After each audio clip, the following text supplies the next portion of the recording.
Students बच्चों, आज हम लोग कोऑर्डिनेशन के इस लेक्चर में डिस्कस करेंगे stability of coordination compounds in complex in solution. Stability of complexes in solution.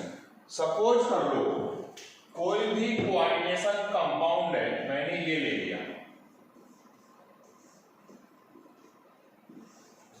इसको हम सॉल्यूशन में डिसॉल्व कर देंगे। अगर ये स्टेबल होगा तो कम डिसोसिएट होगा, और अगर ये अनस्टेबल होगा तो ज्यादा डिसोसिएट होगा। अगर ये डिसोसिएट होता है, वैसे कोऑर्डिनेशन कंपाउंड सॉल्यूशन में बहुत कम डिसोसिएट होते हैं, बहुत कम, ना के बराबर, नेग्लिजिबल।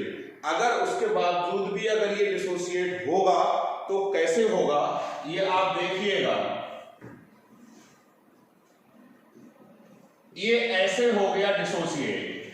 अब इसका डिसोसिएशन कांस्टेंट निकालो। इक्विलिब्रियम कांस्टेंट निकालेंगे, डिसोसिएट हो रहा है इसलिए हम उसको कह देंगे डिसोसिएशन कांस्टेंट। इसकी मोलैरिटी, अमोनिया की मोलैरिटी की पावर 6, क्योंकि ये कोफिशिएंट 6 है।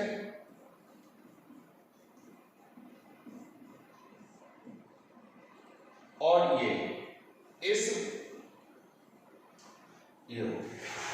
अब अगर ये ज्यादा डिसोसिएट हो रहा है तो Kd की वैल्यू ज्यादा आएगी, क्योंकि जब ये ज्यादा डिसोसिएट होगा तो ये चीज ज्यादा आएगी, यानी न्यूमरेटर ज्यादा आएगा और डिनोमिनेटर कम, और Kd की वैल्यू ज्यादा होगी।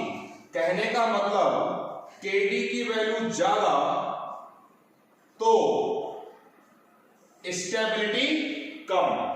Kd is inversely proportional to stability. अब ढेर सारे कॉम्प्लेक्स दे रखे होंगे, उनका Kd गिवन होगा और कहा जाएगा कि which is most stable, which is least stable, या arrange in increasing order of stability या डिक्रीजिंग ऑर्डर ऑफ स्टेबिलिटी। एक तो ये पार्ट होता है, लेकिन यहाँ पे प्रॉब्लम ये आती है बच्चों कि ये बहुत कम डिसोसिएट होता है, इसीलिए डिसोसिएशन कांस्टेंट की स्टडी करना डिफिकल्ट है। हम स्टडी करते हैं इसके एसोसिएशन की। हम रिवर्स क्वेश्चन करेंगे, हम लिक्विड में डाल देंगे CMI और लिगेंड, अगर वो स्टेबल है तो ढेर सारा अमाउंट एसोसिएट होकर कॉम्प्लेक्स बना लेगा, अगर अनस्टेबल है तो बहुत कम एसोसिएशन होगा। हमने स्टडी करी इसकी जस्ट रिवर्स, ये डाल दिया और ये डाल दिया, अब ये बना। इसका इक्विलिब्रियम कांस्टेंट निकालो तो ये हो जाएगा।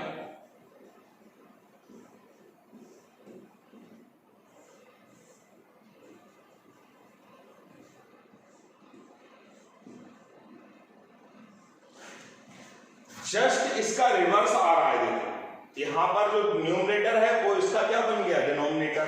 इसको बोलेंगे Ks, where Ks is known as stability constant.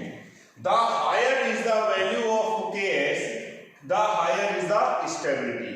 जिस कॉम्प्लेक्स की स्टेबिलिटी ज्यादा होती है उसका Ks न्यूमेरिकली ज्यादा होता है। ज्यादा एसोसिएशन हो जाएगा, ज्यादा एसोसिएशन हो गया, इसका मतलब ये चीज ज्यादा बनी, यानी न्यूमरेटर ज्यादा तो Ks की वैल्यू ज्यादा। इसका जस्ट रिवर्स पार्ट है, ये डिसोसिएशन है और ये एसोसिएशन है, और Ks जस्ट रिवर्स है Kd का। यहां पर आप देखो इसकी जस्ट रिवर्स है। तो अब हम ये ध्यान रखेंगे क्वेश्चन में Ks गिवन है या Kd गिवन है, इस बात पे हम स्टेबिलिटी बताएंगे। जिसका Ks ज्यादा होगा उसकी स्टेबिलिटी ज्यादा होगी, और जिसका Kd ज्यादा होगा उसकी स्टेबिलिटी कम होगी। अब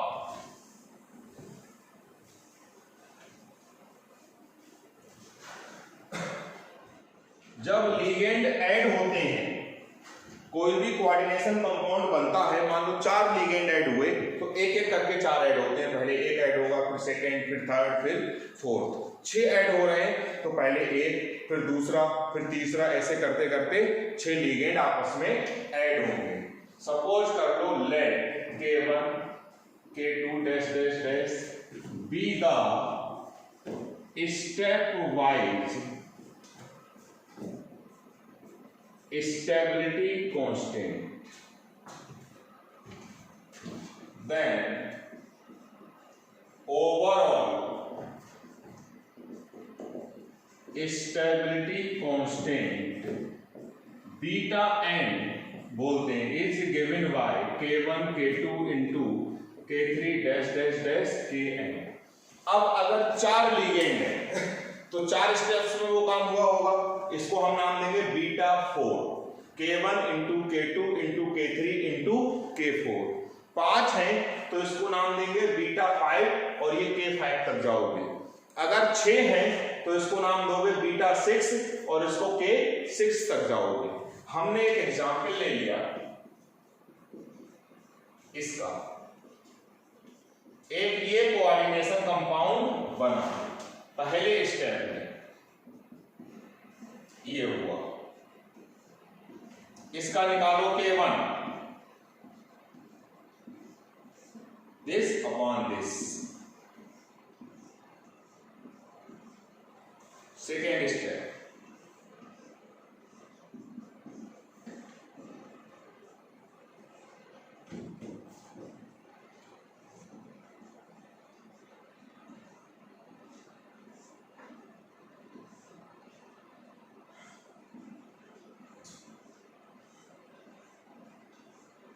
थर्ड स्टेप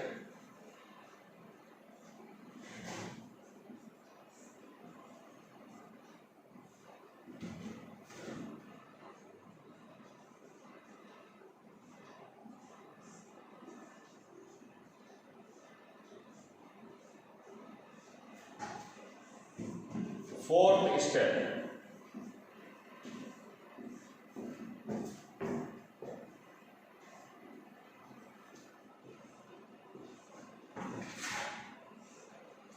बन गया कंपाउंड। अब ओवरऑल स्टेबिलिटी कांस्टेंट के एस से रिप्रेजेंट ना करके बीटा से रिप्रेजेंट कर रहे हैं और 4 बार में ये काम हो रहा है, इसलिए beta 4 K1 into K2 into K3 into K4। K1 की वैल्यू पुट कर दो यहां से, K2 की पुट कर दो, K3 की।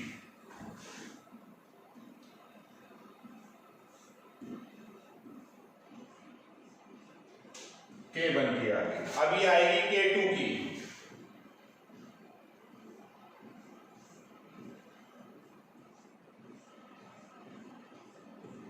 ये आ गई K3 की,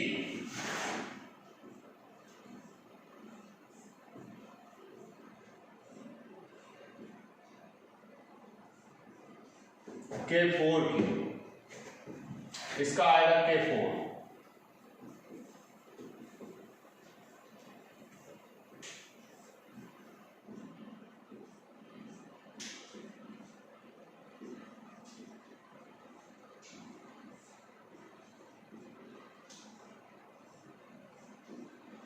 इसको अब सिंप्लीफाई करेंगे हम लोग, ये कट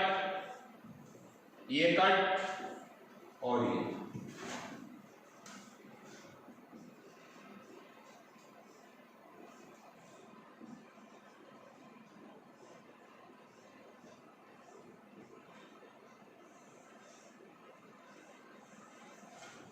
ये हो। This is the overall.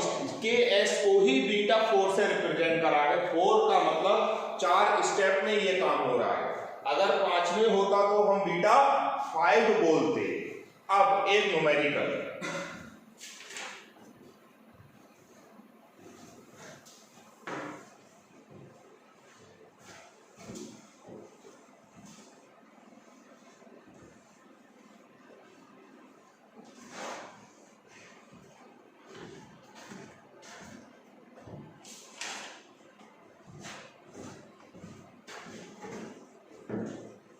calculate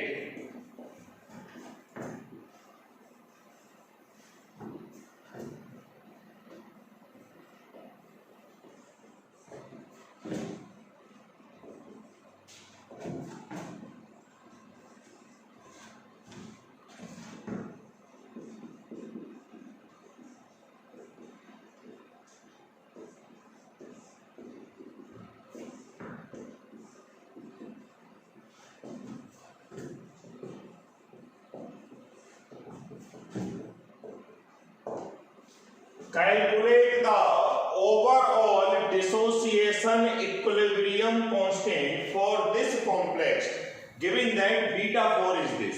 beta का मतलब स्टेबिलिटी कांस्टेंट गिवन है और डिसोसिएशन कांस्टेंट पूछा है. अब आप इसको सॉल्व करोगे. के डी इक्वल टू हो जाएगा 1 अपान बीटा 4, यही होता है स्टेबिलिटी कांस्टेंट.